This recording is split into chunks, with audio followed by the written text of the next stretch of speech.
So what I have behind me is an upper cabinet on top of a built-in that I'm doing for my home office. And as you can see, I've got a nice little gap over here on the side.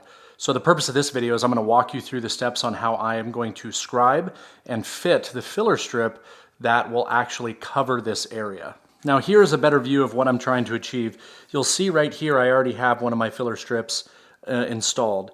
And then the gap here is pretty much the same exact gap that we have here, just to make sure it looks uniformed on the way up. Now the other thing that I want to highlight is that these are full overlay frameless cabinets. So what I've actually done, and the way that I'll be doing these scribes, is these scribes will sit proud of the cabinet to give the look of inset across the entire built-in, like you see here. Now there's 3 measurements that I need to figure out right off the bat. I need to take a measurement at the bottom of the cabinet here. I want to take one at the top to the wall. And I also want to take a measurement from the surface all the way to the ceiling in this case, so I know how long my filler strip needs to be. The point that I am measuring is from the inside edge of the cabinet all the way out to the wall. And that measurement is 87 millimeters. Now my measurement at the top is 95. So we had 87 at the bottom, 95 at the top. And now to get my measurement all the way to the top, just so I don't have to worry about bending a tape measure, I'm going to use a laser to give me an exact measurement. So we have 87 millimeters at the bottom, 95 at the top, and a total length of 1,539. Now I'm using metric, you can use whatever you want. So this number stays the same. We know that that's a number that we have to cut exact. Now what we need to do is determine which of these 2 numbers is lower, which is obviously this, and that's going to be what we base cutting our strip off of. What I like to do is take that measurement and subtract 5 millimeters. So that's going to give me a measurement of 82 millimeters. So now I need something that's 82 millimeters wide by 1,539 millimeters long.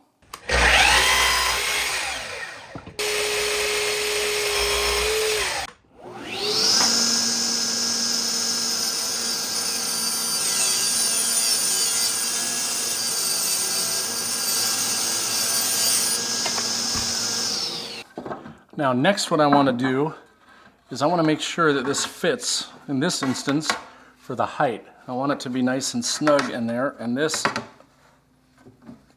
actually fits perfectly. The next thing I'm looking at is I want to make sure that the edge of this is as close to flush with the inside of the cabinet. And in this instance, it's very tight. I don't need to secure this any other way because I got such a nice tight fit. So that's why you saw me using this mallet to knock this over and get everything nice and flush. So I'm going to try to move the camera on my own. So now you can see that I have a gap all the way up, and the gap gets bigger as it goes to the ceiling. And there, I'm nice and tight to the ceiling. So this actually worked out really, really well.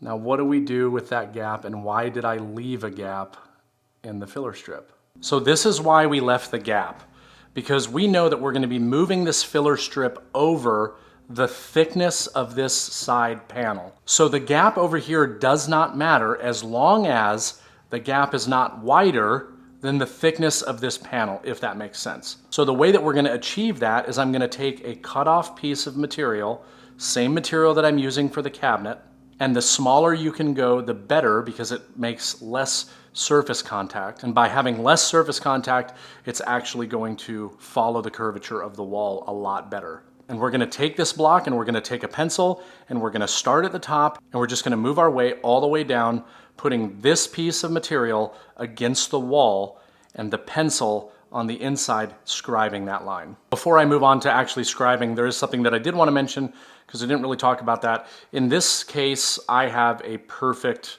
friction fit. I just need this to stay steady while I scribe it. And right now this is not going to move. So now let's say that you didn't get as lucky as I did in this situation and it's cut a little bit short, or you're not going all the way to the ceiling and you can't pinch it in between 2 things. Well, I would just use blue painter's tape and some CA glue, and I would just hold it in place temporarily. And what's great about this combo is it doesn't destroy the wood or the material in any way. When you're done, you can just pop it right off. Now I'm going to scribe. And again, I said we want to remove this thickness, so when we actually attach this and it's on the outside edge of the cabinet, it'll fill that space and be perfectly against the wall. So I'm going to take this block, go all the way to the top,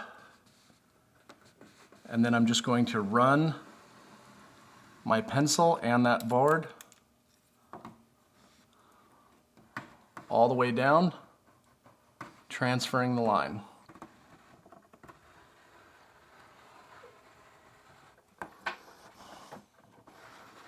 Now I'm going to cut this. Now I want to point something out. You could do this a lot of ways. You could use a jigsaw, you could use a table saw. That's not always going to be the best option if you're not comfortable freehanding a cut.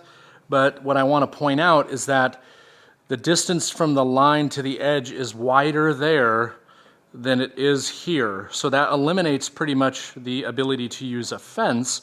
And the line is going to move and curve if your wall is out of square at all. My favorite way to do this, and that I feel like I get the best results, is with a track saw. And I'll explain why in just a moment. But what I'm doing right now is I'm putting my track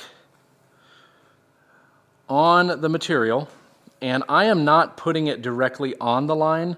I'm actually going to leave it just a little bit proud of the line, and I'm going to use a sander to work my way back to the line.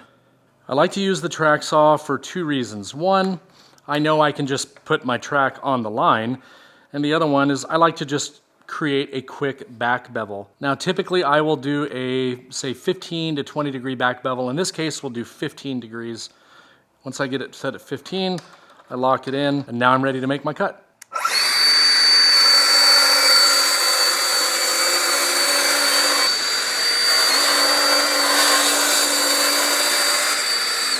I left this cut a little bit further out than I typically would, just so you can get a better visual of what it is that I'm doing.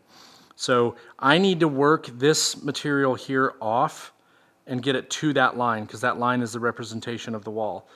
And as you can see here with the back bevel, it's a lot less material that I have to remove, and it's going to be less surface area that touches the wall. So this is how you can get a lot tighter of scribes.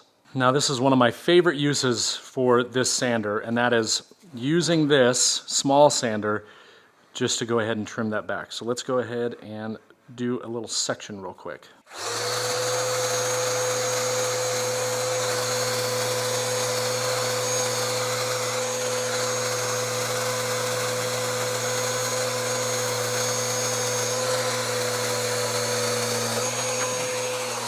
All I'm doing is just slowly working my way down to that line and continuing on all the way down. And once I get done, I can go test fit it.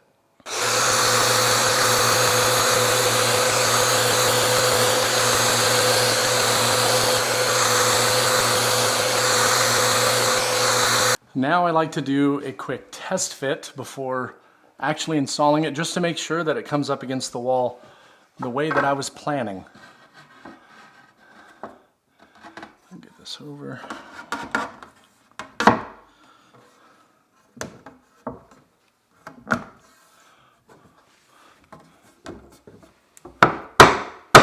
And taking a look, I'm very, very happy with how it's sitting right now. Now I've got it in place, and if I wanted to, I could just tack this thing in and be good to go. Now my situation's a little bit different because I need a backer, because I wanted this to be proud of the cabinet all the way across to give that inset look. So what you could do is just use glue and brad nails, glue and pin nails or whatever, go back, fill the holes later. There's multiple different ways that you can do this. Now the way that I'm about to show is by using the Lamello Tenso connectors. And what's great about these is that I can just put these in, pop it in place, and it stays, and I don't have to worry about it. And for whatever reason, if I ever needed to remove that strip for something, I could simply just pry it off and it would come off and I would be able to clip it back in again later. Now I'm bringing that up because I know that the minute that people see these, they're gonna be like, I can't do this. And that's just an excuse, right? You can do everything I just showed you and attach it without using these. This is what I like to use, so that's why I'm using it. And also, I know a lot of you are curious on the value or the benefit to this system, and this will demonstrate that perfectly. These clips just slide in to these slots, and they snap in place to a corresponding receiver in the other piece of wood. All right, now it's the moment of truth. Just get these lined up.